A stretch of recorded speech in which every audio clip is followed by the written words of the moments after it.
ವೀಕ್ಷಕರೆಲ್ಲರಿಗೂ ಸಾಪ್ತಾಹಿಕ ಭವಿಷ್ಯವಾಣಿ ವಿಶೇಷ ಕಾರ್ಯಕ್ರಮಕ್ಕೆ ಸ್ವಾಗತ. ಸ್ನೇಹಿತರೆ, ಏಪ್ರಿಲ್ ತಿಂಗಳ ಈ ವಾರದ ಆರಂಭದಲ್ಲಿ ಮೀನ ರಾಶಿಯಲ್ಲಿ ಶುಕ್ರಾದಿತ್ಯ ರಾಜಯೋಗವು ನಿರ್ಮಾಣಗೊಳ್ಳುವುದು. ಜೊತೆಗೆ ಸೂರ್ಯ, ಬುಧ, ಮಂಗಳ ಮತ್ತು ಶನಿ ಗ್ರಹಗಳ ಸಂಯೋಗವು ಮೀನ ರಾಶಿಯಲ್ಲಿ ರೂಪುಗೊಳ್ಳಲಿದೆ.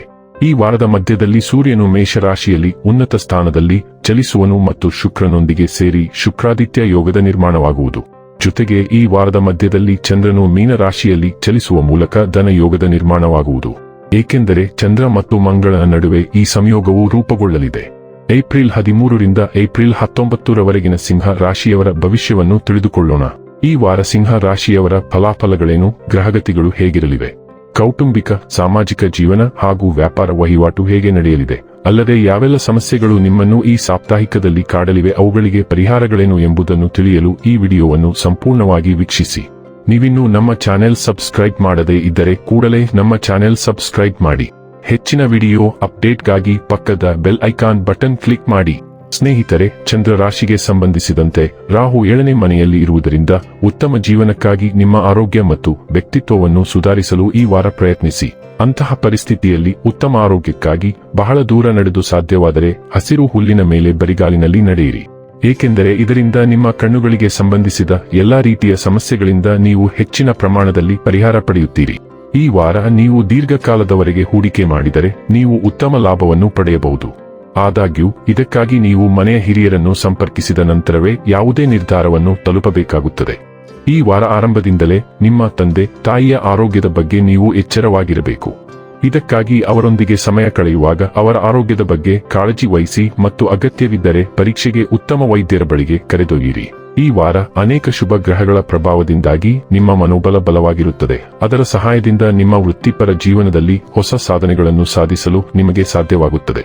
ಅದರ ಸಹಾಯದಿಂದ ವೃತ್ತಜೀವನದ ದೃಷ್ಟಿಯಿಂದ ಈ ಸಮಯವು ನಿಮ್ಮ ರಾಶಿಚಕ್ರದ ಉದ್ಯೋಗಿಗಳಿಗೆ ತುಂಬಾ ಸಂತೋಷವಾಗಿ ಕಳೆಯುವಂತಹ ಅನೇಕ ಅವಕಾಶಗಳು ಈ ಸಮಯದಲ್ಲಿ ಸಿಗಲಿವೆ. ಈ ವಾರ ಮನೆಯಲ್ಲಿ ತಾಯಿ ಅಥವಾ ತಂದೆಯ ಕಳಪೆ ಆರೋಗ್ಯವು ಅನೇಕ ವಿದ್ಯಾರ್ಥಿಗಳನ್ನು ತೊಂದರೆಗೊಳಿಸಬಹುದು. ಇದರಿಂದಾಗಿ ಶಿಕ್ಷಣದಲ್ಲಿ ನೀವು ಸರಿಯಾದ ಶಕ್ತಿಯನ್ನು ಹಾಕಲು ನಿಮಗೆ ಸಾಧ್ಯವಾಗುವುದಿಲ್ಲ. ಭವಿಷ್ಯದಲ್ಲಿ ನೀವು ಅದರ ನಕಾರಾತ್ಮಕ ಪರಿಣಾಮವನ್ನು ಎದುರಿಸಬೇಕಾಗುತ್ತದೆ. ವೀಕ್ಷಕರೆಲ್ಲರಿಗೂ ಸಾಪ್ತಾಹಿಕ ಭವಿಷ್ಯವಾಣಿ ವಿಶೇಷ ಕಾರ್ಯಕ್ರಮಕ್ಕೆ ಸ್ವಾಗತ. ಸ್ನೇಹಿತರೆ, ಏಪ್ರಿಲ್ ತಿಂಗಳ ಈ ವಾರದ ಆರಂಭದಲ್ಲಿ ಮೀನ ರಾಶಿಯಲ್ಲಿ ಶುಕ್ರಾದಿತ್ಯ ರಾಜಯೋಗವು ನಿರ್ಮಾಣಗೊಳ್ಳುವುದು. ಜೊತೆಗೆ ಸೂರ್ಯ, ಬುಧ, ಮಂಗಳ ಮತ್ತು ಶನಿ ಗ್ರಹಗಳ ಸಂಯೋಗವು ಮೀನ ರಾಶಿಯಲ್ಲಿ ರೂಪುಗೊಳ್ಳಲಿದೆ. ಈ ವಾರದ ಮಧ್ಯದಲ್ಲಿ ಸೂರ್ಯನು ಮೇಷರಾಶಿಯಲ್ಲಿ ಉನ್ನತ ಸ್ಥಾನದಲ್ಲಿ ಚಲಿಸುವನು ಮತ್ತು ಶುಕ್ರನೊಂದಿಗೆ ಸೇರಿ ಶುಕ್ರಾದಿತ್ಯ ಯೋಗದ ನಿರ್ಮಾಣವಾಗುವುದು. ಜೊತೆಗೆ ಈ ವಾರದ ಮಧ್ಯದಲ್ಲಿ ಚಂದ್ರನು ಮೀನ ರಾಶಿಯಲ್ಲಿ ಚಲಿಸುವ ಮೂಲಕ ಧನ ಯೋಗದ ನಿರ್ಮಾಣವಾಗುವುದು. ಏಕೆಂದರೆ ಚಂದ್ರ ಮತ್ತು ಮಂಗಳನ ನಡುವೆ ಈ ಸಂಯೋಗವು ರೂಪುಗೊಳ್ಳಲಿದೆ. ಏಪ್ರಿಲ್ 13ರಿಂದ ಏಪ್ರಿಲ್ 19ರವರೆಗಿನ ಸಿಂಹ ರಾಶಿಯವರ ಭವಿಷ್ಯವನ್ನು ತಿಳಿದುಕೊಳ್ಳೋಣ. ಈ ವಾರ ಸಿಂಹ ರಾಶಿಯವರ ಫಲಾಫಲಗಳೇನು, ಗ್ರಹಗತಿಗಳು ಹೇಗಿರಲಿವೆ, ಕೌಟುಂಬಿಕ, ಸಾಮಾಜಿಕ ಜೀವನ ಹಾಗೂ ವ್ಯಾಪಾರ ವಹಿವಾಟು ಹೇಗೆ ನಡೆಯಲಿದೆ, ಅಲ್ಲದೆ ಯಾವೆಲ್ಲ ಸಮಸ್ಯೆಗಳು ನಿಮ್ಮನ್ನು ಈ ಸಾಪ್ತಾಹಿಕದಲ್ಲಿ ಕಾಡಲಿವೆ, ಅವುಗಳಿಗೆ ಪರಿಹಾರಗಳೇನು ಎಂಬುದನ್ನು ತಿಳಿಯಲು ಈ ವಿಡಿಯೋವನ್ನು ಸಂಪೂರ್ಣವಾಗಿ ವೀಕ್ಷಿಸಿ. ನೀವಿನ್ನೂ ನಮ್ಮ ಚಾನೆಲ್ ಸಬ್ಸ್ಕ್ರೈಬ್ ಮಾಡದೇ ಇದ್ದರೆ ಕೂಡಲೇ ನಮ್ಮ ಚಾನೆಲ್ ಸಬ್ಸ್ಕ್ರೈಬ್ ಮಾಡಿ. ಹೆಚ್ಚಿನ ವಿಡಿಯೋ ಅಪ್ಡೇಟ್ಗಾಗಿ ಪಕ್ಕದ ಬೆಲ್ ಐಕಾನ್ ಬಟನ್ ಕ್ಲಿಕ್ ಮಾಡಿ. ಸ್ನೇಹಿತರೆ, ಚಂದ್ರ ರಾಶಿಗೆ ಸಂಬಂಧಿಸಿದಂತೆ ರಾಹು 7ನೇ ಮನೆಯಲ್ಲಿ ಇರುವುದರಿಂದ ಉತ್ತಮ ಜೀವನಕ್ಕಾಗಿ ನಿಮ್ಮ ಆರೋಗ್ಯ ಮತ್ತು ವ್ಯಕ್ತಿತ್ವವನ್ನು ಸುಧಾರಿಸಲು ಈ ವಾರ ಪ್ರಯತ್ನಿಸಿ. ಅಂತಹ ಪರಿಸ್ಥಿತಿಯಲ್ಲಿ ಉತ್ತಮ ಆರೋಗ್ಯಕ್ಕಾಗಿ ಬಹಳ ದೂರ ನಡೆದು ಸಾಧ್ಯವಾದರೆ ಹಸಿರು ಹುಲ್ಲಿನ ಮೇಲೆ ಬರಿಗಾಲಿನಲ್ಲಿ ನಡೆಯಿರಿ. ಏಕೆಂದರೆ ಇದರಿಂದ ನಿಮ್ಮ ಕಣ್ಣುಗಳಿಗೆ ಸಂಬಂಧಿಸಿದ ಎಲ್ಲಾ ರೀತಿಯ ಸಮಸ್ಯೆಗಳಿಂದ ನೀವು ಹೆಚ್ಚಿನ ಪ್ರಮಾಣದಲ್ಲಿ ಪರಿಹಾರ ಪಡೆಯುತ್ತೀರಿ. ಈ ವಾರ ನೀವು ದೀರ್ಘಕಾಲದವರೆಗೆ ಹೂಡಿಕೆ ಮಾಡಿದರೆ ನೀವು ಉತ್ತಮ ಲಾಭವನ್ನು ಪಡೆಯಬಹುದು. ಆದಾಗ್ಯೂ ಇದಕ್ಕಾಗಿ ನೀವು ಮನೆಯ ಹಿರಿಯರನ್ನು ಸಂಪರ್ಕಿಸಿದ ನಂತರವೇ ಯಾವುದೇ ನಿರ್ಧಾರವನ್ನು ತಲುಪಬೇಕಾಗುತ್ತದೆ. ಈ ವಾರ ಆರಂಭದಿಂದಲೇ ನಿಮ್ಮ ತಂದೆ ತಾಯಿಯ ಆರೋಗ್ಯದ ಬಗ್ಗೆ ನೀವು ಎಚ್ಚರವಾಗಿರಬೇಕು.